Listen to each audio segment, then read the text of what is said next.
এখানে আমরা বোধহয় আরেকটা জিনিস লক্ষ্য করেছিলাম যে এই পাশে যে আমাদের ডেটাগুলো আছে সেগুলো তো ডাইনামিক, যেহেতু আমরা এখানে সূত্র লিখে ডেটাটাকে জেনারেট করেছি। আমরা যদি দেখি এটা চেঞ্জ হচ্ছে, পাশাপাশি ডেটার যে আমাদের কালার গ্রাফগুলো আছে সেগুলো চেঞ্জ হচ্ছে, কালার ব্যাকগ্রাউন্ডটা চেঞ্জ হচ্ছে। তো এটা কিভাবে করেছি সেটা আমরা এখানে ব্যাখ্যা করতে চেষ্টা করব। প্রথমে আমি এখানে যে পোর্শনটা আছে সেটাকে আমি এখান থেকে সিলেক্ট করছি, করে কন্ডিশনাল ফরম্যাটিং থেকে আমরা আসছি ক্লিয়ার রুল, বা এটাকে সিলেক্ট করবারও প্রয়োজন নাই। কন্ডিশনাল ফরম্যাটিং থেকে আমরা কোথা থেকে, স্টাইলস থেকে কন্ডিশনাল ফরম্যাটিং, সেখান থেকে clear rules from entire sheet. পুরো শিট থেকে কোনো প্রকার এখানে কন্ডিশনাল ফরম্যাটিং রাখা হয়নি। কন্ডিশনাল ফরম্যাটিংটা আসলে কি? খুব মজার একটা জিনিস। এখানে যদি আমরা সিলেক্ট করি এবং এই ডেটার ক্ষেত্রে আমরা যদি বলে দিই যে ডেটাগুলোর যে ভ্যালু আছে এখান থেকে highlight cells rules greater than, আমরা এখানে বলে দিচ্ছি যে ডেটাগুলো যদি 1200-র চাইতে বড় হয়, তো 1200 কেন, আমরা বলে দিচ্ছি 1500-র চেয়ে বড় হয়, তাহলে কি করবে? দেখাবে light red fill with dark red text, অথবা yellow fill with yellow text, অথবা green fill with dark green text.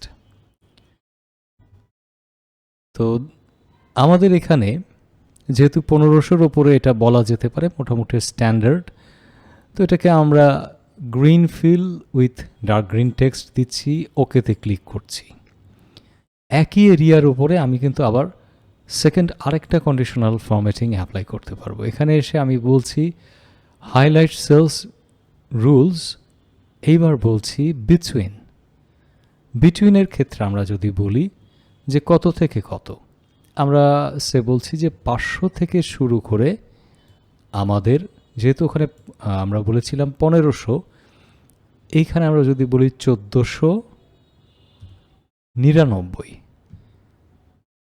500 থেকে শুরু করে 1499 পর্যন্ত। আচ্ছা, ওখানে প্রথম ঘরে বোধহয় বলা আছে যে গ্রেটার দ্যান, তাহলে এখানে আমাদের 1500ই বলে দিতে হবে। 1500, 500 থেকে শুরু করে 1500-র ভেতরে যদি হয় তাহলে কি হবে? এই ক্ষেত্রে আমরা বলছি yellow fill with dark yellow text, right? কিন্তু আরেকটা রেঞ্জ চলে আসতে পারে যেগুলো হচ্ছে 500-র নিচে, তাহলে আবার এটাকে সিলেক্ট করব, আবার এখান থেকে আমরা কন্ডিশনাল ফরম্যাটিংয়ে আসব, হাইলাইট সেল রুলস, এইবার আমরা বলছি লেস দ্যান কত? 500-এর নিচে সেগুলো হচ্ছে আমাদের red, light red fill with dark red text. Okay করলাম, ব্যাস। এখন আমার ডেটাটা যদি চেঞ্জ হয় ঠিক সেই হিসেবে, যেগুলো আমাদের 1500-র ওপরে সেগুলোকে একভাবে দেখাচ্ছে, যেগুলো আমাদের 500 থেকে শুরু করে 1500 সেগুলোকে একভাবে দেখাচ্ছে, এবং যেগুলো 500-র নিচে সেগুলোকে রেড দিয়ে দেখাচ্ছে। তো এই যে 3টা রুল আপনি অ্যাপ্লাই করেছেন, এগুলোকে কোথাও দেখার সুযোগ আছে বা মডিফাই করার সুযোগ আছে। এই কটাকে আমরা এখান থেকে যদি সিলেক্ট করি, বা এমনও হতে পারে আপনি অন্য জায়গায় আছেন, এখান থেকে কন্ডিশনাল ফরম্যাটিংয়ে যদি দেন, ফাইন্ড অ্যান্ড রিপ্লেস থেকে যদি কন্ডিশনাল ফরম্যাটিংয়ে দেন, তাহলে যেখানেই আপনি থাকেন না কেন ঠিক কন্ডিশনাল ফরম্যাটিং যে জায়গাটায় আছে সেখানে সে সিলেক্ট করে ফেলবে। দেন কন্ডিশনাল ফরম্যাটিং থেকে আমরা আসছি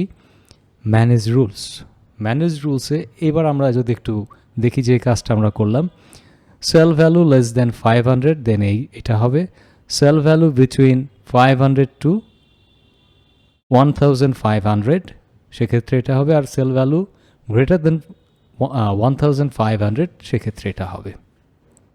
আমরা ওকে করতে পারি। আবার আমরা চাইলে এই রুলগুলো যদি এখানে না রাখতে চাই, আমরা এখান থেকে সরাসরি বলে দিতে পারি এগুলো রুলের আমার দরকার নেই, clear rules from selected cell, অথবা clear rules from entire sheet.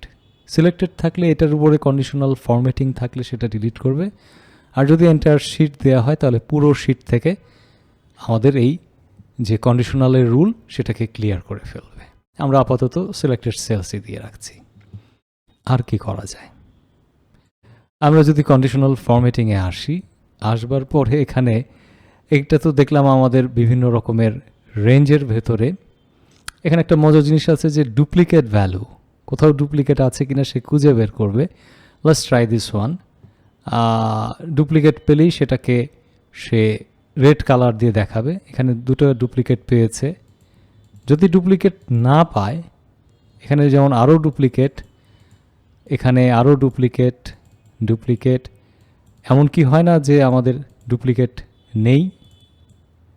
আমরা যদি এখানে আর কয়েকবার ক্লিক করে ট্রাই করি, না, প্রতিবারই দেখা যাচ্ছে কোনো না কোনো ডুপ্লিকেট থাকছে। কিন্তু যখন এমন অবস্থা হতে পারে যখন আপনার ডুপ্লিকেট থাকবে না,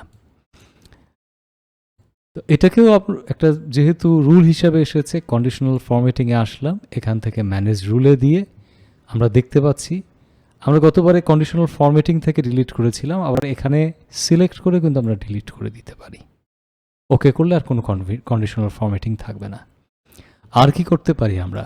কন্ডিশনাল ফরম্যাটিং থেকে আমরা যদি টপ অ্যান্ড বটম রুলস করে দিতে চাই, তাহলে আমরা যদি বলি টপ 10 আইটেমস, ক্লিক করি এখানে, তো এখান থেকে আবার বলে দেওয়ার সুযোগ আছে যে টপ 10 না, আমরা প্রয়োজনে বলতে পারি টপ 5 আইটেম।